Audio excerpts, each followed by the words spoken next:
Après votre vol long courrier, je vous accueille à l'aéroport d'Osaka en matinée. De là, nous irons jusqu'à votre hôtel, où vous aurez un bon moment pour prendre possession de votre chambre. En fin d'après-midi, début de soirée, je vous proposerai une balade le long de la rivière Kamogawa, qui est la rivière principale de la ville et son origine. C'est une excuse pour nous dégourdir les jambes et déjà vous faire découvrir, vous faire sentir, vous faire voir l'ambiance, les lumières, la saison dans la ville de Kyoto.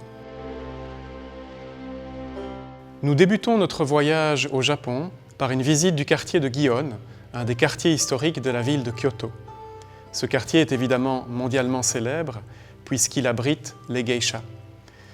Je vous initierai et vous expliquerai le monde des geiko et des maiko, puisque à Kyoto, on ne les appelle pas les geishas, mais on les appelle les geiko. Après notre visite des quartiers de Gion et nos rencontres avec ces femmes artistes, nous visiterons simplement un des plus grands temples de la ville, le temple de Yasaka. C'est un temple qui est très intéressant à voir puisqu'il nous permettra de rencontrer les Japonais dans leurs prières quotidiennes. En effet, dans ce lieu, les Japonais viennent prier pour leur protection, mais aussi pour la protection de la ville. Nous continuons notre visite de la ville de Kyoto dans le parc de Maruyama. Le parc de Maruyama, c'est un peu un oublié dans la plupart des visites de cette ville. Et c'est dommage parce qu'il recèle les plus anciens cerisiers de la ville, qui sont magnifiques tant au printemps qu'à l'automne. Au-dessus du parc, nous visiterons les petites ruelles historiques qui se trouvent au-dessus de la ville. Et ces petites ruelles sont très étonnantes parce qu'elles sont étroites, mais elles ont aussi des couleurs qui changent avec les saisons. Pour terminer en beauté notre première journée, nous visiterons le Kenninji, qui est tout simplement l'un des plus anciens temples zen de la ville et du Japon, qui est une petite merveille faite de bois, de verre, de dédale, de paravent. Et nous prendrons le temps d'aller visiter, d'aller rencontrer les deux magnifiques dragons qui ont été peints sur l'un des toits d'une partie du temple. Au quatrième jour, nous allons visiter le temple de Ginkakuji. Le temple de Ginkakuji, ou le pavillon d'argent, est un des joyaux de la ville de Kyoto. Il est évidemment très célèbre, moins que le pavillon d'or que nous visiterons aussi, mais il est surtout très proche du cœur des Japonais parce qu'il arbore une esthétique plus modeste, plus simple, plus intimiste. Après la visite de ce temple, nous irons nous promener juste à côté sur le fameux Tetsugaku no Michi, ou le chemin de la philosophie. C'est un chemin où de nombreux philosophes, de nombreux moines viennent se promener, réfléchir au temps qui passe et réfléchir simplement ou contempler la beauté de la saison. Lors du cinquième jour, nous allons visiter le sanctuaire à Fushimi Inari. Ce sanctuaire est dédié à la déesse Renarde et est un des plus importants sanctuaires de tout le Kansai et de tout le Japon. Il est célèbre évidemment pour les portiques qui s'enchaînent les uns après les autres sur plus d'1 kilomètre, qu'on appelle le taisha. Ces longs portiques rouges nous permettront aussi, en les suivant, d'aller jusqu'au sommet, et de là nous aurons une vue assez unique sur la plaine et sur la ville de Kyoto. Après la visite de ce grand sanctuaire, nous nous dirigeons vers le château de Nijo. Nijo est un site classé à l'UNESCO, c'est surtout un site d'une grande majesté, il est imposant, il est médiéval, c'est le site qui a vu naître le clan des Tokugawa, et nous le visiterons en fin d'après-midi. Notre sixième jour sera entièrement consacré à la ville de Nara. Nara est un peu le début de l'histoire du Japon, puisque c'est dans cette ville que va apparaître l'écriture que nous connaissons tous, qui est d'origine chinoise, et dans cette ville aussi que vont apparaître les débuts d'une architecture japonaise, mais toujours d'inspiration chinoise. Nara, c'est aussi la ville des cerfs, les cerfs Sika, que nous passerons saluer évidemment. Et Nara, c'est aussi la ville d'un imposant Bouddha, le Todaiji, qui est le plus grand Bouddha connu au Japon. Le septième jour de notre voyage est un moment de visite, mais il sera aussi un moment de détente. Nous allons effectivement visiter le pavillon d'or, un des sites les plus célèbres de la ville, le Kinkakuji, qui est un petit monument, minuscule par sa taille, mais gigantesque par sa splendeur et la beauté qui se reflète sur le lac qui l'entoure. Après ce moment de beauté, nous nous dirigerons vers la montagne de Kurama. Kurama est une colline peu connue, peu visitée, mais qui recèle un sanctuaire assez spectaculaire, perché haut sur les montagnes. Il est souvent pris par les brumes Il est baigné par une lumière incroyable et de là nous pourrons observer l'ensemble de la ville et toutes les collines qui entourent Kyoto. Kurama, c'est aussi un lieu de prière, c'est un sanctuaire de bouddhisme ésotérique et nous le visiterons aussi de l'intérieur comme de l'extérieur. En descendant de cette colline, nous nous rendrons dans un des onsen les plus célèbres du nord de la ville de Kyoto, le onsen de Kurama. Un onsen, c'est une source d'eau chaude naturelle et depuis cet onsen, nous pourrons contempler les pins qui peuplent les collines autour de Kyoto. Notre 8e journée est particulière. Pourquoi? Parce que nous allons quitter un tout petit peu Kyoto et nous rendre dans un endroit de villégiature qui est Arashiyama. Arashiyama, c'était l'endroit où venait se reposer la cour impériale de Kyoto et c'est surtout l'endroit de la fameuse bambouseraie.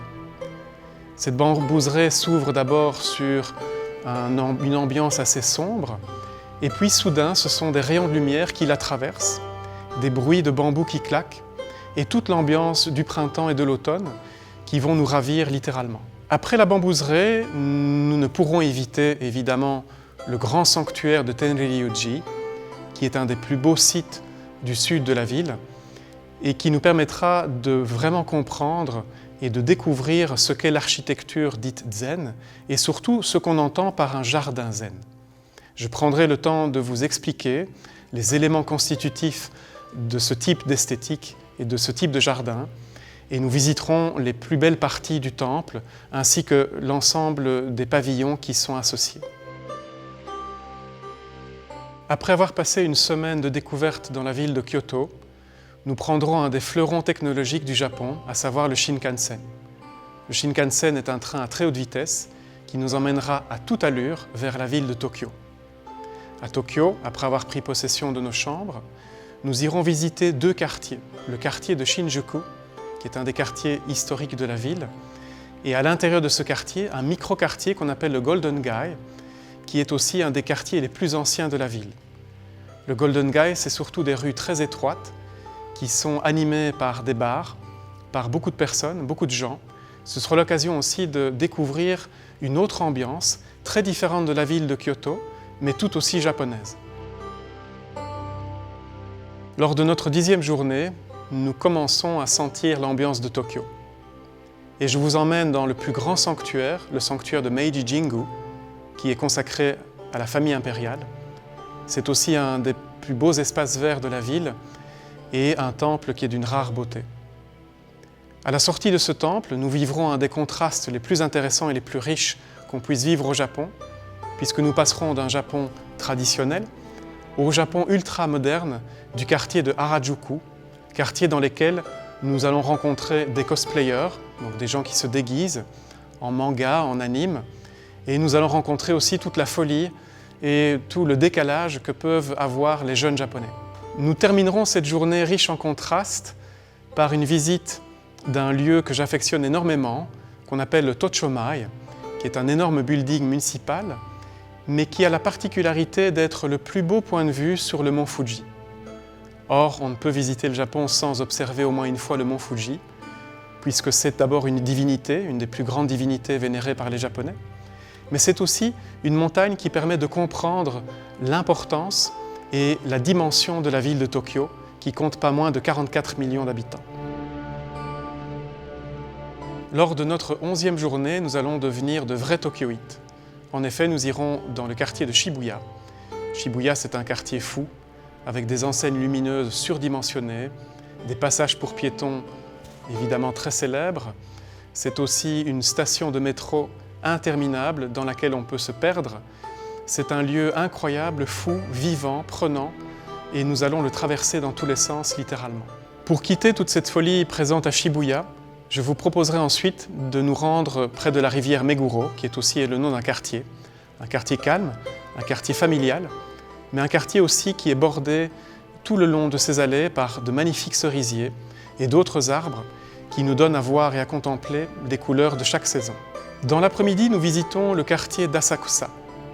Asakusa est évidemment un quartier très intéressant puisqu'il recèle un des plus grands temples aussi de la ville de Tokyo. Et ce quartier est notamment célèbre par son énorme portique qui abrite une lanterne gigantesque. Asakusa, c'est aussi le dernier quartier dans lequel on peut observer des geishas à Tokyo. Asakusa, c'est enfin le toute nouvelle tour de Tokyo qu'on appelle le Skytree, endroit dans lequel nous passerons notre dernière soirée pour un magnifique repas de clôture. Lors de notre dernière journée à Tokyo, vous aurez un moment libre pour une dernière balade, une dernière promenade dans la ville, et puis je vous raccompagnerai moi-même en bus limousine jusqu'à nos comptoirs d'enregistrement. Et là, bien, je vous dirai sayonara, au revoir et à la prochaine.